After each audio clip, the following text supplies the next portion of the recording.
Assalamualaikum warahmatullahi wabarakatuh. Selamat pagi, salam sejahtera bagi kita semua. Apa kabar anak-anak ibu? Ibu harap kita selalu dalam keadaan sehat dan dalam lindungan Allah Subhanahu wa taala, Tuhan yang Maha Esa. Kembali lagi kita hari ini dalam pembelajaran daring matematika. Tapi sebelum mulai pembelajaran, ada baiknya kita berdoa menurut agama dan kepercayaan kita masing-masing agar ilmu yang sedang kita pelajari ini dapat bermanfaat bagi kehidupan. Berdoa dimulai.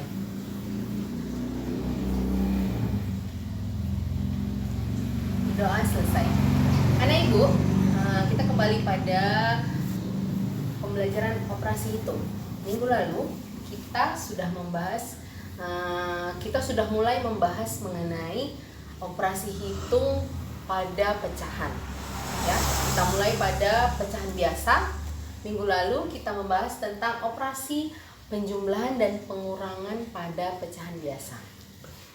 Tapi hari ini kita maju pembelajarannya, yaitu di B, operasi perkalian dan pembagian pecahan biasa. Seperti pada minggu lalu di penjumlahan dan pengurangan, ada beberapa cara yang harus kita lalui untuk menghasilkan jawaban yang benar.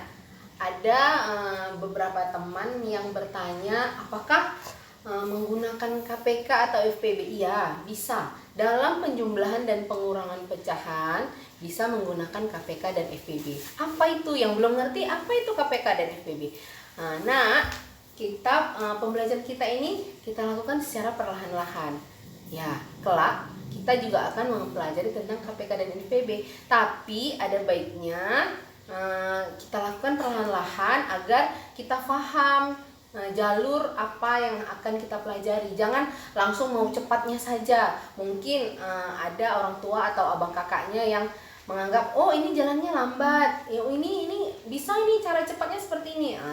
Bisa, memang bisa. Tapi yang saya harapkan, laksanakanlah pengerjaan tugasnya sesuai dengan anjuran yang saya berikan di video, agar kita tidak hanya tahu bagaimana cara cepat dalam penyelesaian sebuah operasi hitung, tapi kita juga tahu bagaimana cara kerja yang sebenarnya, bukan mau cepat siap aja, gitu ya. Jadi kita masuk di operasi perkalian dan pembagian. Nanti dikala saya kasih tugas, beginilah cara pengerjaannya. Oke.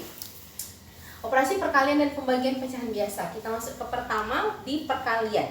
Caranya katanya pembilang dikali pembilang, penyebut dikali penyebut.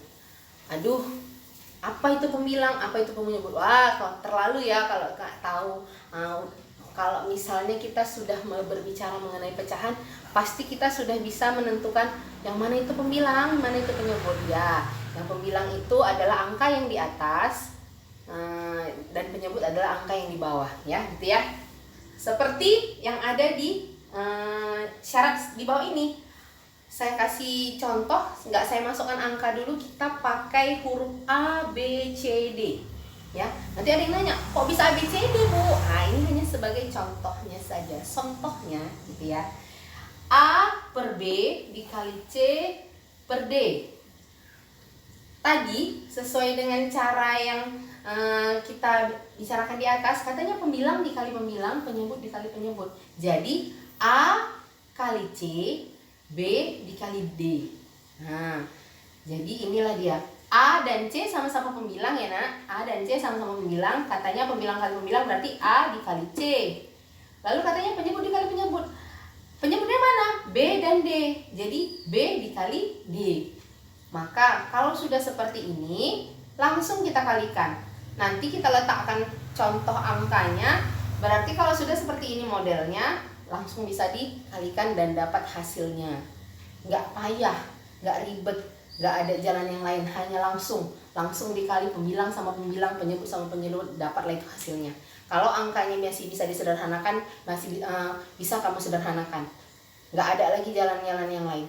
Dah, kita masuk ke contoh. Yang pertama, saya kasih di sini angka 2/7 dan di sini ada angka 4/5. Karena katanya pembilang kali pembilang dan penyebut kali penyebut, berarti 2 dan 4 adalah pembilang, berarti 2 kali 4. Penyebut kali penyebut. 7 dan 5 adalah penyebut. Maka 7 dikali 5. Berapa 2 kali 4? 8. 7 kali 5 berapa? 35. Habis, selesai. Ini hasilnya. Gak ada lagi yang lain-lain. Gak ada cara-caranya yang lain. Kita pakai dulu cara yang seperti ini. Kalau kau nanti sudah belajar KPK, FPB, baru boleh kau pakai cara yang lain. Oke? Contoh nomor 2. 2 per 5 dikali 6 per 3. Pembilang kali pembilang. 2 kali 6. Penyebut kali penyebut. 5 kali 3. 2 kali 6 hasilnya 12. 5 dikali 3 hasilnya 15. Maka hasil akhirnya adalah 12 per 5. Oke? 12 per 15. Udah? Sampai di sini pembahasan kita mengenai operasi perkalian pada pecahan biasa. Kita masuk ke operasi pembagian pada pecahan biasa. Kita geser dulu sebentar ya. Ya. Di sini ada bagian kedua, operasi pembagian pada pecahan biasa. Caranya di sini ada beberapa tanda panah yang saya jadikan untuk penanda bahwa ternyata agak sedikit berbeda dari operasi perkalian.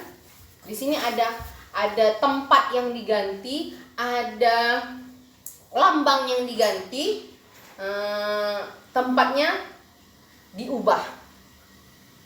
Ya. Oke, kita masuk ke caranya.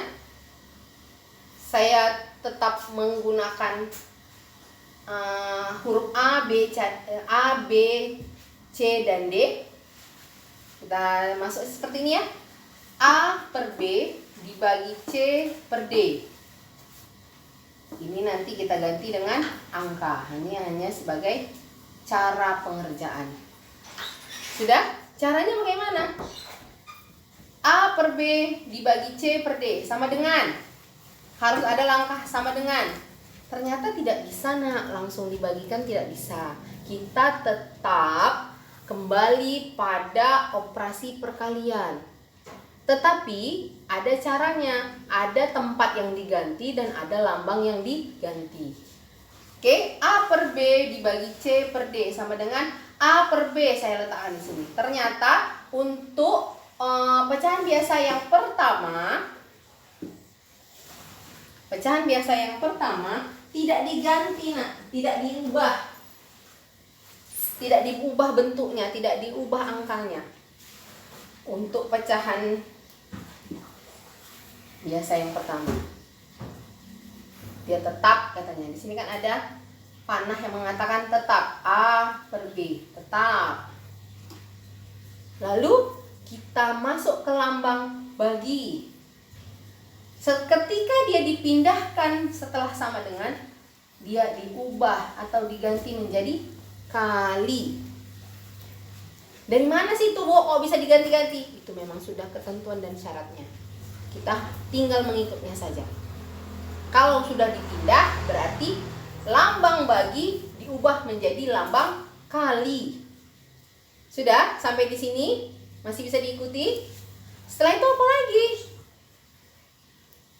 Pecahan biasa yang kedua, C dan D diganti atau diubah atau dibalik. C per D. Ketika dia dipindahkan setelah sama dengan, dia dibalik menjadi D per C. Oke. Maka cara pengerjaannya kita kembalikan ke cara perkalian menjadi A per B dikali D per C. Oke, sampai di sini pelan-pelan aja kita ya. Karena di sini agak ribet, agak dibulak-balik, ditukar-tukar tempat, dipindah-pindah, diubah tempatnya. Oke, kita balikkan lagi dia. Kita lanjutkan. Kalau sudah seperti ini, udah bisa langsung ya nak dikerjakan ya. A per B dikali D per C. Seperti syarat pada operasi perkalian pada bilangan, pada pecahan biasa. Langsung ya, pembilang kali pembilang, penyebut kali penyebut. A kali D, B kali C. maka langsung dapatlah hasil akhirnya. Oke, dipahami dulu letak-letaknya. Setelah itu kita masuk ke contoh. Contoh nomor 1. Di sini ada angka 7/8 dibagi 5/6. 7/8 dibagi 5/6. Kita pakai cara yang di atas. 7/8 dibagi 5/6 sama dengan 7/8. Pecahan biasanya tetap. Pecahan biasa yang pertama tetap 7/8. 5 lambang bagi kita ubah menjadi lambang kali. Oke. Setelah itu apa lagi? Dibalik. Tukar tempatnya. 5/6 ketika dipindahkan setelah sama dengan, dia diubah menjadi 6/5. Kalau sudah seperti ini, langsung bisa dilakukan operasi perkalian. 7 dikali 6 per 8 dikali 5. Hasilnya adalah 42/40. Sudah. Yang kedua contohnya sama. Ini agar lebih jelas. 12/3 dibagi 4/9 sama dengan 12/3 angkanya tetap, dibagi menjadi dikali, 4/9 dikali diubah menjadi 9/4. Maka hasilnya 12 kali 9 sama dengan 108. 3 dikali 4 sama dengan 12. Maka hasil akhirnya adalah 108/12. Oke. Sampai di sini saya harap kalian paham akan jalan dari perkalian dan pembagian pada operasi pecahan biasa. Mudah-mudahan dapat difahami, dapat dimengerti. Kalau ada yang perlu, yang masih belum paham, videonya dapat diulang. Akan saya kasih tugas. Di sini ada tugas matematika tanggal 29 bulan 9 tahun 2020. Di sini ada 2 tugas, hanya 2, harap dikerjakan dengan penuh rasa tanggung jawab, karena tugas ini saya harapkan tidak membebanimu, akan tetapi untuk lebih memahami apa yang kau tonton dari video pembelajaran kita hari ini. Di sini ada tugas mengenai perkalian pada pecahan biasa, dan di sini adalah tugas mengenai pembagian pada operasi pecahan biasa. Oke, sampai di sini dulu pembelajaran kita pada hari ini. Saya harapkan ilmunya bermanfaat bagi kehidupanmu.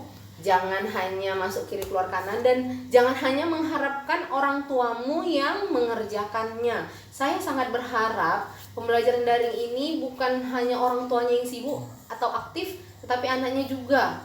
Jangan sampai ada kesannya mamamu yang sekolah, atau kakakmu atau abangmu yang sekolah, atau jangan sampai terjadi tulisannya pun sampai orang tuanya atau kakak abangnya yang menuliskan. Jangan sampai yang sibuk itu keluargamu, bukan kau. Sementara kaulah yang membutuhkan ilmu ini. Jadi kerjakan tugas dengan penuh rasa tanggung jawab. Semoga bermanfaat. Lebih dan kurang saya mohon maaf. Saya akhiri dengan Assalamualaikum warahmatullahi wabarakatuh.